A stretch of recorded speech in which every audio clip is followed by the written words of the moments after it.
So welcome back, and for today's news of the day, it's not all great news, and yet thankfully there is some good stuff to report on. So I'm thankful for that, as some players and teams have made news for good reasons, and not ones that make us concerned.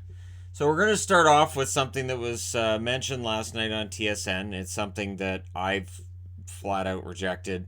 The idea that Arizona at the trade deadline will flip Taylor Hall. I don't understand. John Chayka made it clear when he traded for Hall, he didn't view him as a rental. He viewed him as part of the future in Arizona. So for the better or for the worse, his intention is to keep Hall past the deadline and to try to sign him to an extension. And Hall seems to be open to that. I'm sure he's glad to be somewhere he's wanted. That's important for a hockey player, to feel wanted by the team that's got him. And so I don't see any reason why they can't negotiate an extension.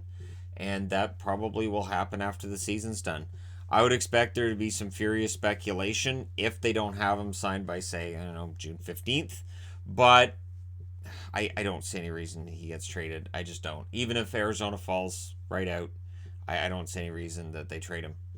Cam Atkinson's out 2 to 3 weeks with a sprained ankle for Columbus because, of course, Columbus has no luck when it comes to injuries. Didn't Atkinson just come back from an injury like 2 weeks ago? It feels like it wasn't that long ago, and he came back and he scored some goals. Now he's out again. So this is where reporting on injuries gets difficult because there's a lot of them league-wide. Now, for people who are curious, the St. Louis Blues, there will be it sounds like an announcement. I don't know if it's going to go into press conference territory. I don't know if he's going to answer any questions, but GM Doug Armstrong will have an update on Jay Bouwnmeester this afternoon. Now, when I hear this afternoon and I hear it's in Vegas, that tells me it'll be afternoon my time. And we're going to be out today, but depending on what news comes out of that, I have no problem making a video, not at home and on the road if I need to. Here's to hoping it's good news. That being said, if they're making an announcement today, that could point to anything. It could point to he's done for the year. It could point to retirement, anywhere. Here's to hoping he's okay and that's what they're going to tell us.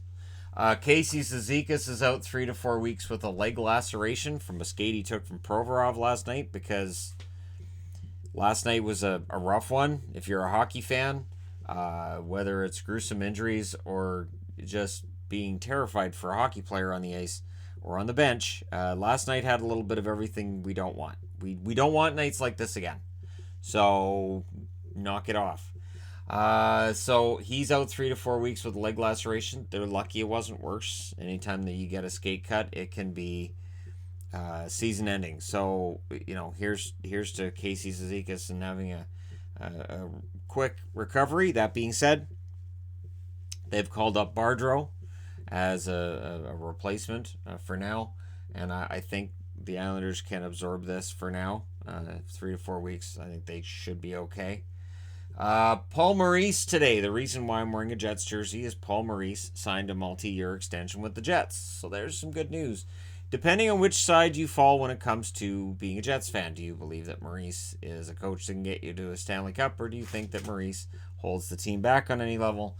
If you think he holds the team back on any level, then this may not be great news for you. But yeah, Paul Maurice has signed a multi-year extension with the Jets. I like it in that it gives the team stability.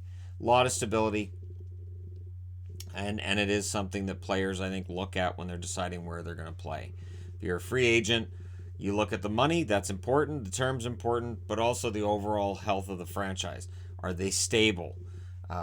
Is this a team that I can trust will be competitive every year? And in Winnipeg's case, the answer is yes on both of those. James Neal's been placed on injured reserve, so Tyler Benson's been recalled. I didn't even think Neal had come back yet. So this is just a move to free up a roster spot and get Benson back in there. And for Neal, it's turned into a bit of a tough year after what was a great start, absolutely fantastic start for him. Also yesterday, Joakim Nygard signed a 1-year, $875,000 extension. He is UFA at the end of that, but he's been a good fourth line / third line player for the Oilers. Can't really complain about this deal on any level. It's a 1 year, so there's really no risk. Ken Holland did a good job with this one. Also on the signing news front, the Toronto Maple Leafs make some news today in that they have signed Pierre Engvall to a 2-year, $2.5 million extension. So he'll be making 1.25 million next year and the year after. I like it. It's very good. So for people who talk about Dubas overpaying, and I've talked about that myself on occasion, the reality is this is a very good deal. The Engvall deal is a very good one, and so for the Toronto Maple Leafs, this is a depth guy they keep, and without the cap hit being egregious. Perlini last night. It was a rough night. He takes a skate to the face, which is absolutely the worst. It's man, I don't know what's going on right now, and it's a freak thing, really. I mean, we play these games every night, and it's very rare that a guy gets cut with a skate, and there's two the same night. So Perlini has stitches, and a bruised right orbital bone. He's traveling with the team. They're not saying whether or not he's going to play in the next game. I would think face shield, full face cage. He probably goes out there if he can. That's the thing, though. That's where when they talk about hockey players being potentially the toughest athletes in the world, that's the kind of thing they're talking about. Guy gets a skate right near his eye, stitches, bleeding all over the place. Bruised orbital bone, and it's like he might miss a game.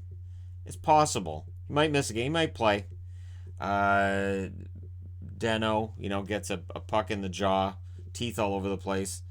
In that case, they stayed in his mouth, I would think, but he needed dental work, and then he might miss a game. I don't know. We're going to bring him with us.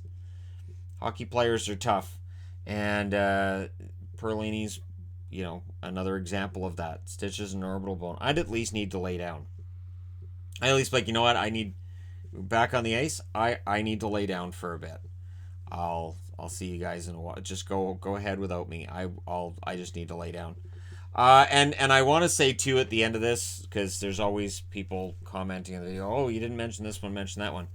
There are so many day-to-day injuries right now, and since we're getting close to the trade deadline, and GMs don't want to tip their hand as to what they need and they don't need, and they don't want to tip opponents off to what somebody might be hurt with or not hurt with. There are so many day-to-day injuries. The flu is running rampant through the NHL right now that if I tried to report on every single guy who might miss a game, might not, we don't know what's going on. Kuznetsov, for instance, he's missing this game day-to-day. Well, but it was day-to-day the other day too. So nobody seems to give any inkling as to what's going on, how long injuries are going to take, and if I stood here and rattled everybody off, it'd be like a 30-minute video, and it just wouldn't make any sense for me to do it. So there you go.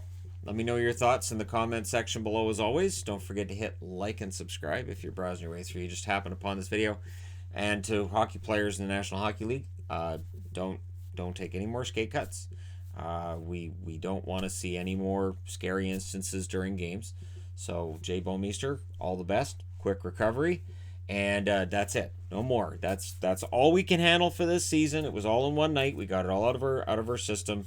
We can just forget it from here, right? All right. That being said, thank you guys for all your support. I will talk to you again soon.